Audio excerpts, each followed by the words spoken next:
एक कंफ्यूजन बड़ा बच्चों को होता है, सभी बच्चों को।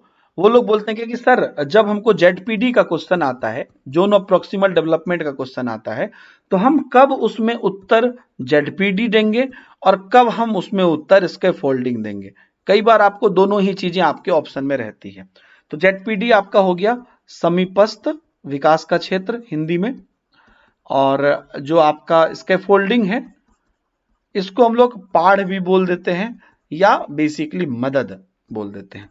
ठीक है, तो इसमें से कब हम इसमें से दोनों में से कौन सा उत्तर देंगे, ये बच्चों का प्रश्न रहता है। ठीक है, जेडपीडी आप लोग को पता है, मैं बता भी देता हूं। ठीक है, मान लीजिए कि आपको यहां से यहां तक पहुंचना है। चलिए राइट, मान लीजिए आप सीटेट की तैयारी कर रहे हैं, आप अभी इस लेवल पे हैं और आपको यहां तक पहुंचना है, और अभी तक आप मान लीजिए कि अपने मेहनत से यहां तक पहुंचे हुए हैं, है ना। ठीक है, तो आपको जो है कितना दूर के लिए मदद चाहिए, और यहां पर मान लीजिए कि आपको कुछ ऐसे मान लीजिए 1 2 3 4 5 ऐसे करके कुछ टॉपिक्स हैं, सब्जेक्ट्स हैं जो आपने खुद से पढ़ लिया।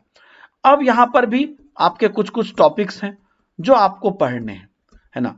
और ये वाला जो टॉपिक है ये अगर आप पढ़ लीजिएगा, अभी आप यहां पर हैं और जाना कहां है, यहां तक जाना है, तो क्या हो जाएगा कि इतना जो भैया मेरे पास नॉलेज है वो तो है ही, अब हम इतना नॉलेज अगर हासिल कर लेंगे तो हमको सीटेट क्वालिफाई हो जाएगा। ठीक है, तो ये जो क्षेत्र है, मान लीजिए इसमें आपका सीडीपी का 2 क्या कहते हैं पॉइंट है, 3 पॉइंट है, ईबीएस का 4 पॉइंट है, और बाकी जो आपके सब्जेक्ट है उसका 2 4 पॉइंट है। ये जो क्षेत्र है, जिस क्षेत्र में आपको मदद चाहिए उस क्षेत्र को हम जेडपीडी बोलते हैं, है ना। लेकिन इस क्षेत्र में आपको चाहिए क्या, इस क्षेत्र में आपको मदद चाहिए।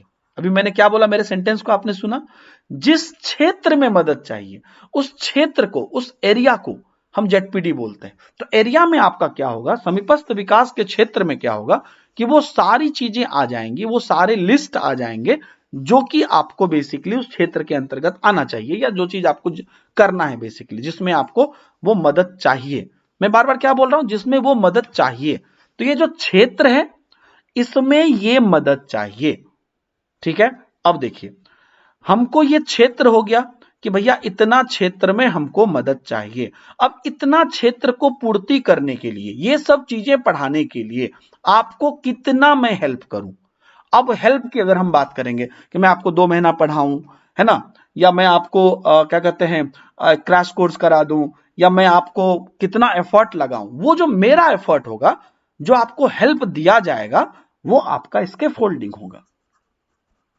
एक बार मैं फिर से रिपीट करता हूं, ध्यान से देखिएगा। मान लीजिए कि मुझे अभी 10 चैप्टर पढ़ना बाकी है, तो ये जो 10 चैप्टर है और या उस चैप्टर में जो जो चीजें हैं सब कुछ है, ये सब उसका क्षेत्र हो गया, समीपस्थ विकास का क्षेत्र हो गया कि उतना हमको अभी जाना है आगे। लेकिन उस 10 चैप्टर को पढ़ाने के लिए हमको जितना एफर्ट लगाना पड़ेगा, हमको जितना मेहनत करना पड़ेगा, है ना, या जितना आपको मैं जितना देर पढ़ाऊंगा या जितनी चीजें पढ़ाऊंगा, जैसे जैसे पढ़ाऊंगा, ये जो मेरा एफर्ट है, तो हेल्प क्या हो गया, आपके टीचर का या जिनसे भी आप सीखते हैं उनका एफर्ट, वो आपका हेल्प हो गया। और ये जो है जितना एरिया में आपको हेल्प मिला है, वो एरिया आपका समीपस्थ विकास का क्षेत्र रहेगा। तो आज के बाद जब भी आपको प्रश्न आए इस पर से सिंपल देखना है, अगर वो क्वेश्चन बात कर रहा है आपके एरिया की, कई बार दोनों ही ऑप्शन में रहेगा, तो अगर उसको बात कर रहा है उसके एरिया की, भैया जेडपीडी क्या है ना, या आपका मतलब आपको किस क्षेत्र में मदद चाहिए या क्या क्या चीज में मदद चाहिए, तो वो आपका क्या हो गया, समीपस्थ विकास का क्षेत्र कि कितना चाहिए, है ना। अब उसके लिए है कि अगर इसको देने के लिए जो आप एफर्ट लगा रहे हैं या जो मदद कर रहे हैं, इसको हम लोग इसके फोल्डिंग बोल देंगे।